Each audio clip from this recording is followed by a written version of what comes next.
Hey, profs. Welcome on in. My name's Rob Lightfoot, proud two-time alum of Cumberland College Communication, class of 2000-2001.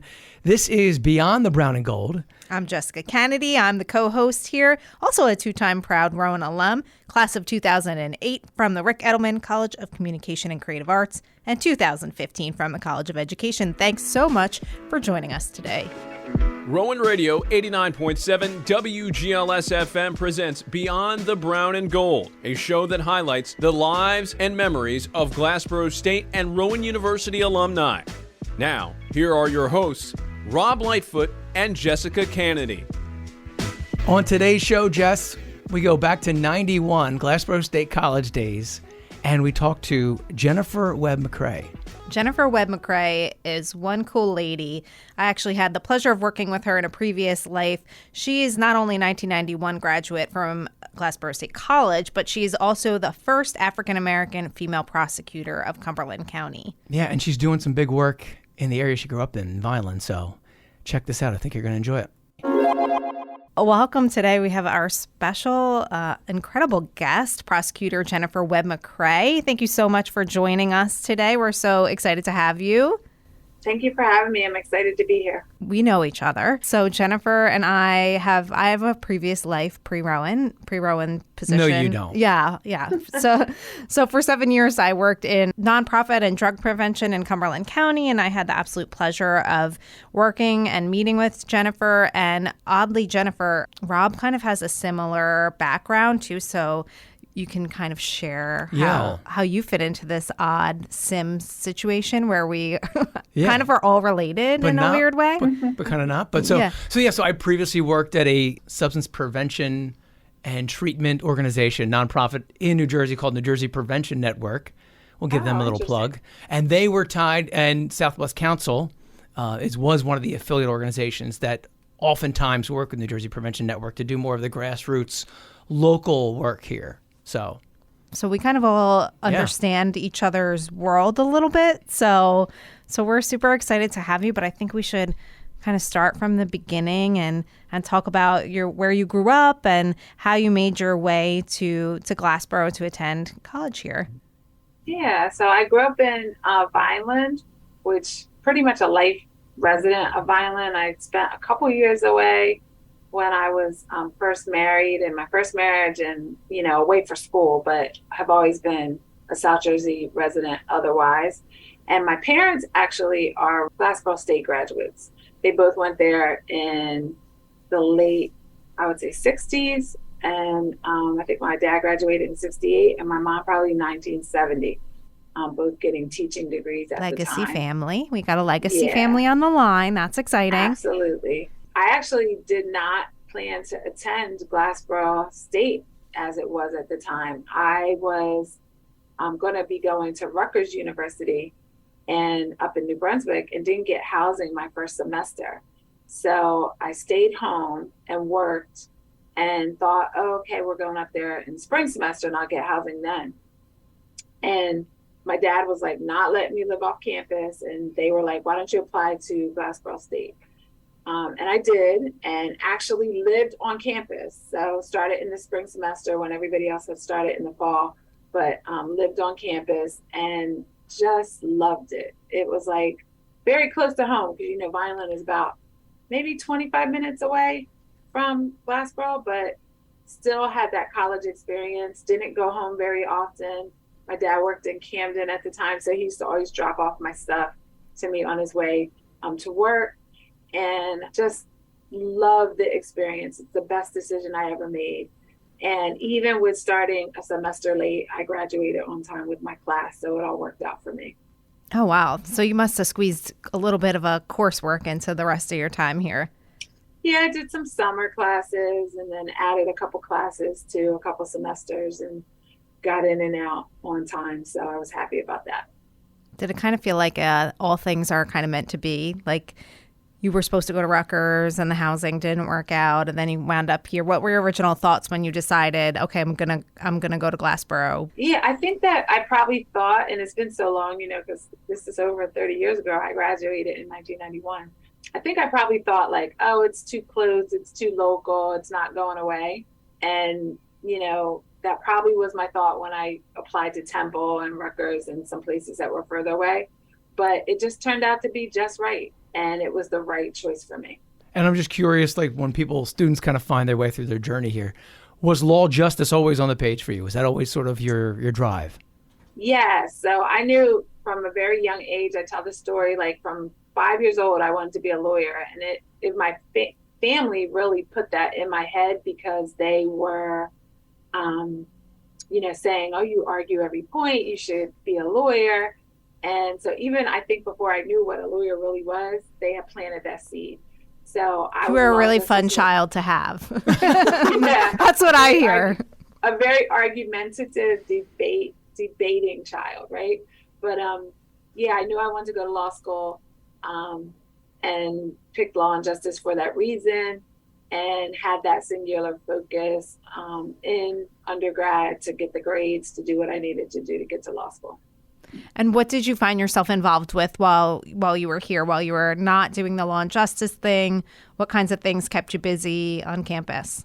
So I was a resident assistant, I think for 2 years. So like not that first semester, but then the next year. So I think I was an RA 2 or 3 years. I joined I think it was called Gamma Tau Sigma or Gamma Tau Zeta. I can't remember. The Law and Justice Honor Society. I joined a sorority. I'm still very proud of that. Alpha Kappa Alpha. She's an AKA. Campus. I'm the pink and green. Yes, pink and green. And why I chose AKA at the time is they had the highest GPA of the historically Black sororities and fraternities, and up there 1 and 2 with all of the fraternities and sororities. So I don't know, that was important to me at the time. So I was involved in that, and just about overall having fun, building a family. I remember having like a little group. We used to call ourselves the campus family, and we would, go to dinner together and support each other. And it was just a nice little community. What on-campus apartments did you live in? I lived in Evergreen. Okay, still here. And then I lived in Triad. I graduated in 2008, and at that time, Triad was still kind of fun. It wasn't until I also lived What were you doing in Triad? Listen, I never lived in Triad, but I had friends that lived there. But you know where I lived? I lived in the Mansion Park Apartments. I don't know. Oh, yeah, I remember that. That was an interesting place. Did you really? Yeah, which is now like Holly Point. Yeah. So can't even compare the two scenarios. But I feel like it wasn't until we got all of the kind of newer refreshed dorms that Triad became the second, third, fourth choice for people. Yeah. I feel like Triad had glory days. So. Yeah, it did. Yeah, it did. For sure. I think if I was there now, like just going back there, because, I teach there, so I spend a little bit of time there, I'd want to live like down where the shops were and the food was. Yeah, by the boulevard. Yeah, the boulevard's super cute, and the apartments there are awesome. And I'm jealous definitely of the housing that's available for students now. Now, you were really involved. Was there anybody like a mentor, a professor, somebody that oversaw some of your clubs and orgs that you really connected with that helped to guide you during your time here? Or yeah, so Dr. Herbert Douglas, he was in the Law and Justice Department. He had been a teacher in Vineland, and he had been the first African-American teacher to come to Vineland. And my grandmother, this was pre-me, I wasn't even born yet. She had not a boarding house, but she had a room that she rented out. And when he came to Vineland as a young new teacher, he rented a room for my grandmother. So there was a connection to my family. So when I got there, he was my advisor. So he was like the one who said, well, take this class, do this class, especially if you want to go to law school, you should focus on this. So he became a mentor of mine. And then Dr. Yeldell, who's still floating around, although he semi-retired, he became a mentor of mine, and I still keep in touch with him from the Law and Justice Department. Of course, Dr. Bill Myers, who, they now have a scholarship in his memory. He was just a resource for all of the minority students on campus and kept us straight. And then him being, a member of Alpha Phi Alpha, which is Alpha Kappa Alpha's brother fraternity, he like took all of the AKAs and the Alphas under his wing as well. So he was a big mentor of mine as well. So it's like that's a big piece for you. Is that sort of the advice that you would give students now, is to get under somebody's wing to try to move forward? Absolutely. Like I say this everywhere I go, and in my position, a lot of people reach out and I teach there and I offer it, is that everyone needs a mentor. Like every professional accomplishment that I have in my life really started with people that took the time to take an interest in me and mentor me and guide me in my career. So I offer that to students all the time. If they reach out here at my office or at, every semester at the beginning of the class, I say, if you need a mentor in the area of law and justice, because obviously being county prosecutor gives you a lot of connections, I am willing to do that for you, but I need to know who you are to do that. And for today's generation, there's just so many ways to keep in touch that are so much easier than like when I was growing up, right? They can text you, they can email you, we can do video conferences so we don't even have to, travel to get together. And I am surprised at how many students don't take people up on the invitation to be mentored. I have a few that I've, garnered from Rowan, and I have a few that I've garnered from the community that have really taken me up on it. But many say they are, but then don't really do it. And I just think it's a missed opportunity, especially today when there are so many mediums available to us to be mentored. Yeah, and it's such a great piece too for networking purposes for, when they do hit this alumni space, and they need to start reaching out and kind of making connections on their own for their to move their career forward. Speaking of careers, though, so I know you said you want to be a lawyer because you had this, somewhat, we'll say, I don't want to say argumentative because that's so negative. That sounds negative. I tend to you challenged, right? I'm an inquisitive person. Okay, that's a better frame. I don't just accept everything at face value. Like I'm always asking questions about it. So, and I'm not afraid to be challenged, right? So I don't want to, my grandma used to always say, don't be the smartest person in the room. Yeah. Be in a room where there's people that you can learn from and be smarter. Yeah. Get yourself and build yourself and build your knowledge. So to some that might appear not argumentative. Let's say inquisitive. Is inquisitive a better word? Inquisitive. Okay, so let's say, so you had this inquisitive piece of your life, and still obviously always staying inquisitive, but we know you wanted to be a lawyer. Talk to me about, like, we all see these law shows and everybody kind of sees that. So you saw sort of that law side. Did you see prosecutor in your journey down the road? Not at all. So I thought that I wanted to be a family lawyer in undergrad. Found out very quickly when I clerked for a family law judge that was not what I wanted to do, because it was really good people, like sometimes on their worst behavior or at their worst moments, because they're getting divorced, they're fighting over custody, what have you. And then, developed an interest mainly because an opportunity arose in criminal law. But I started my career on the defense side. I was a public defender.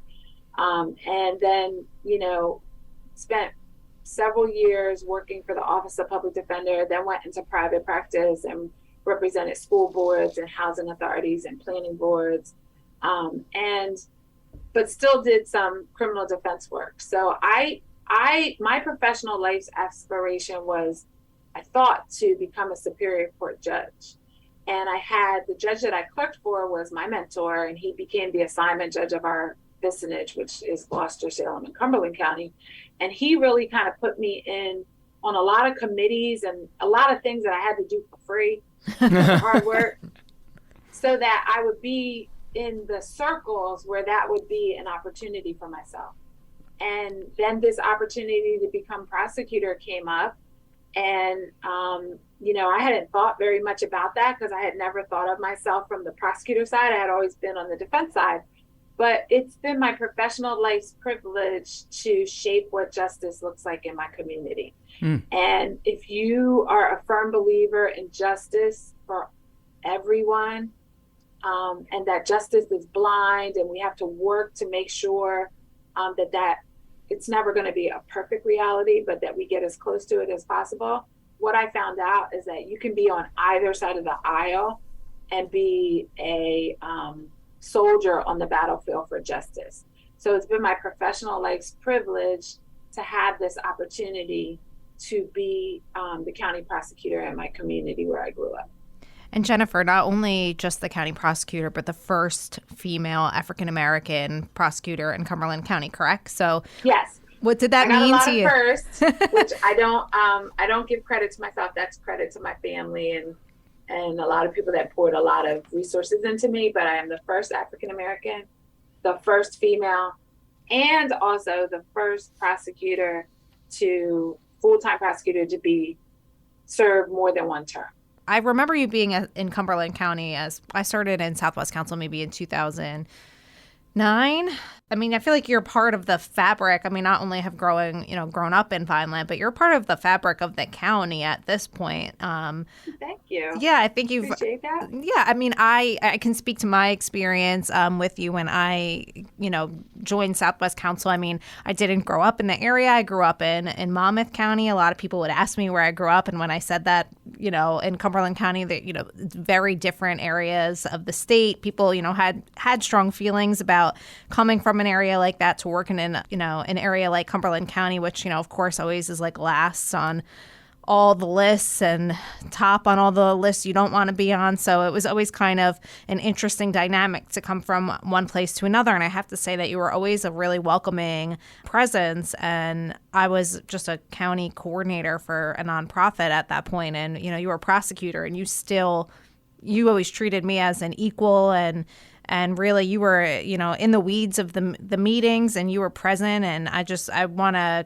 say that maybe you don't have people calling you and saying like, can you be my mentor? But I think that was really I can speak highly of my experience with you, that, I don't know that we got to know each other incredibly well, but I always felt like you were a resource, that it didn't matter that you were the prosecutor and I worked as a coordinator. I could always call you or call upon your staff or your office, and you could be a resource for me and our agency in the position. So I just do want to formally thank you for that, because I think, you might not realize the impact you're having on people in the area and not from the area. I think I definitely want to say thank you for that experience, because that was great. Well, you are welcome, and I'm grateful to hear it. Doing this job it's a hard, challenging job, right?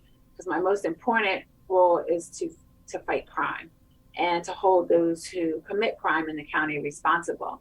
But because of the passion that I have for justice, I really feel that I have a incredible opportunity to have a platform to say to everyone that, we need to reimagine what public safety is.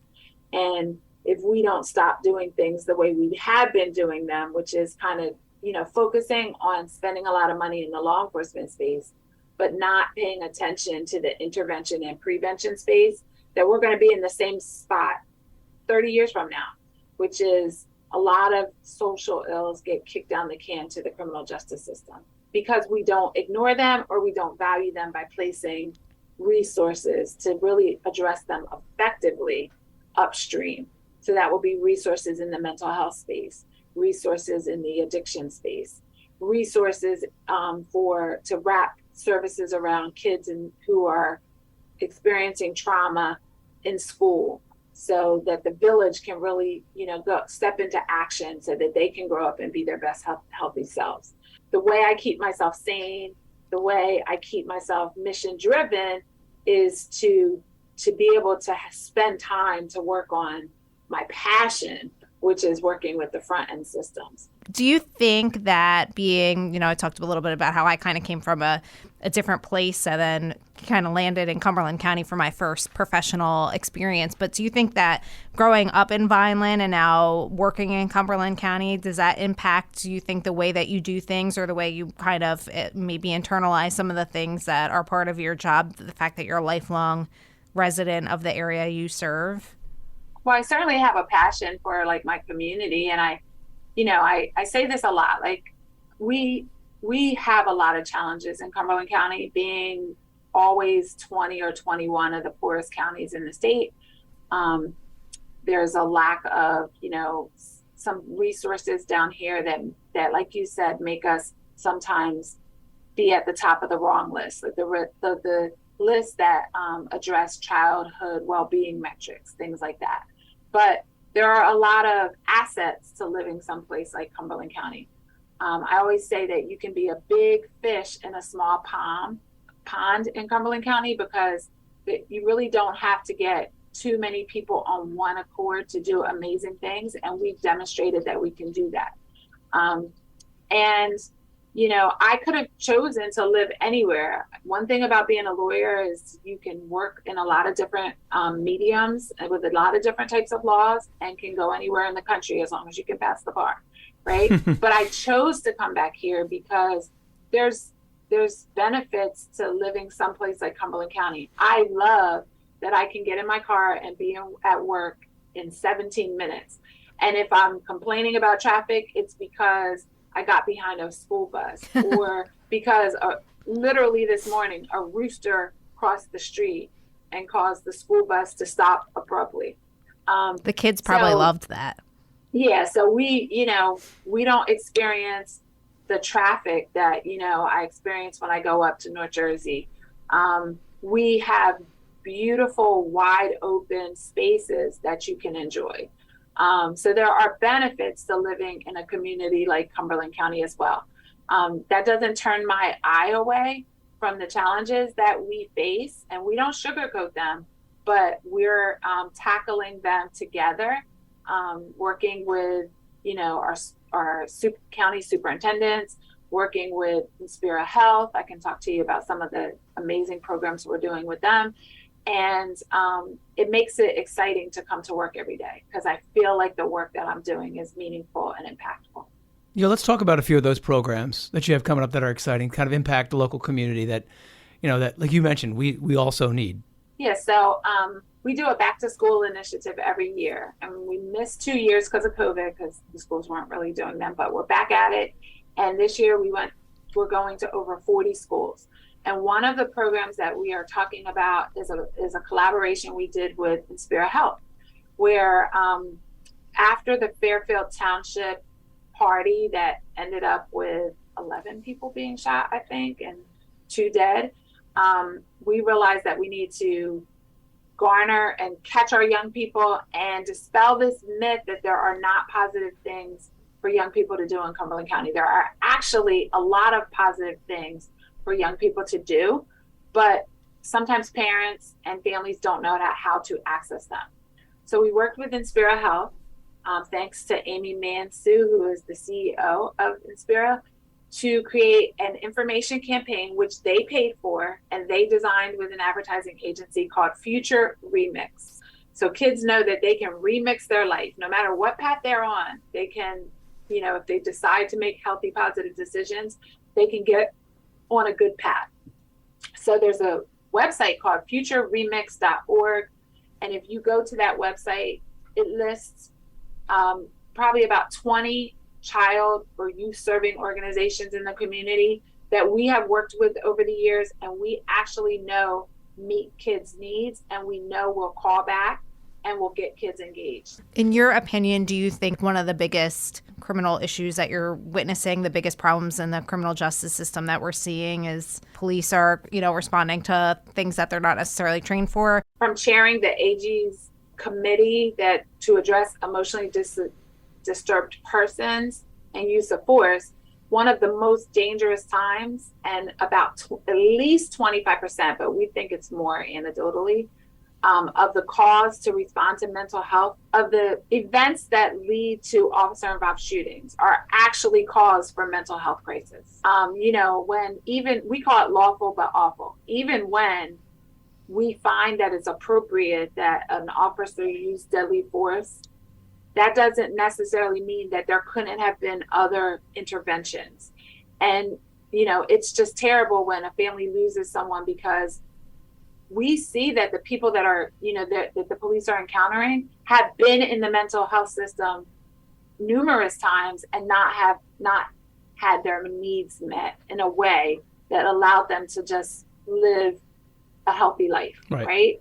And even when it's lawful, meaning, we're not charging a police officer criminally for being involved in that type of incident, it spurs lawsuits. which causes the community a lot of money, right? So why not do it better and take the money that we're paying out in these lawsuits and the trauma that's caused by being involved in an incident like that, and divert those resources to actually having programs in the mental health space that work. Let's wind, because this is getting intense for me.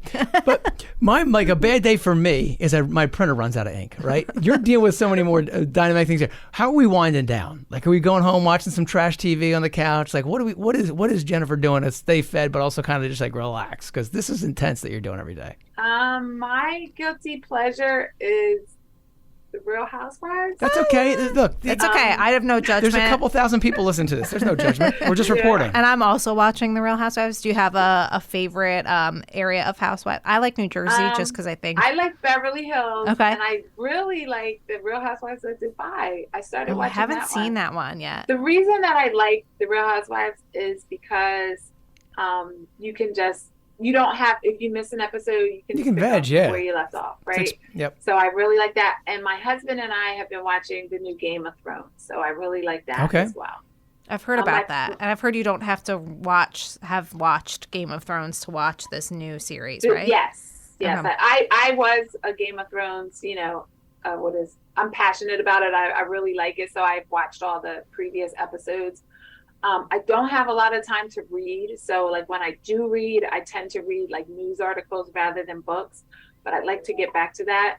And I just, my sanctuary is my family and my home. And I think COVID kind of reset me to realize, like, as much as I like to be out and be a member of my community and doing a lot in the community, that you have to take time to recharge.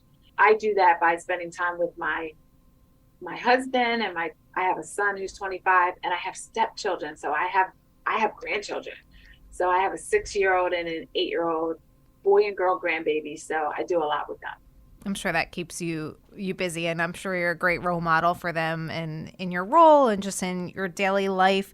Do you have any advice for your grandchildren that are growing up and, Rowan students, like advice for kind of that can reach all the generations of life lessons you've learned in your position or just in your life that you think is valuable, things you try to instill in people when you're grandparenting or mothering or even mentoring? A core that I live by is just to be a good, honorable person. Like, your word means something. And I think that that's something, like, in everything that you do, try to do it with integrity. My husband has this saying, he always says, it's easy, but it's hard, right? And you're like, what does that mean? It's easy to say that integrity is important to you, but it's hard to live by it every day, right? I always want to leave people feeling like, it was better for the interaction that they had with me. And when you're in stressful situations, it's always important to just try to be kind and to make decisions in good faith. And I have found that as long as I'm making decisions in good faith, that my core belief comes from my faith, that God takes care of the rest, right? So what I try to do, and I fall short of the mark probably 10 times a day, is just to be kind and empathetic and understand that, people don't necessarily always remember what you say to them, but they always remember how you make them feel. It was so much fun today to reconnect with Jennifer Webb-McRae. I haven't had the opportunity to talk with her in a few years since I left my last position and joined the wonderful team here at Rowan, but she's just an absolutely incredible human doing really meaningful work, not far from campus here. Yeah, important work. Like, not that we don't do important work, but it's really important what we do, Rob. Actually, it's super important, actually. Let me reframe that. Yeah. No, but she's doing some really big work with youth, especially some of the programs that she discussed, and also great talking with her. Yeah, it was really, really awesome to reconnect with her and see what she's up to these days and just how important the work that she's doing is to connect members of the community to make not only Cumberland County better, but I feel like her work is so far-reaching. So we're grateful to have her as an alum, and we were so happy to have her on today's show. And it's unique to get a perspective of the Glassboro State College days, which, always move back and forth between, so Rowan alums and such. It's always a pleasure to be able to bring somebody back and really talk in depth with them. Especially somebody doing big time work like Jenna's doing. So I know. I'm looking forward to seeing what she does next and keeping an eye on her. Love doing the show. This is fun, Jess. We'll talk next time. See ya. You've been listening to Beyond the Brown and Gold on Rowan Radio 89.7 WGLS FM. You can find more episodes on your favorite podcasting platforms by searching for Beyond the Brown and Gold or Rowan Radio On Demand.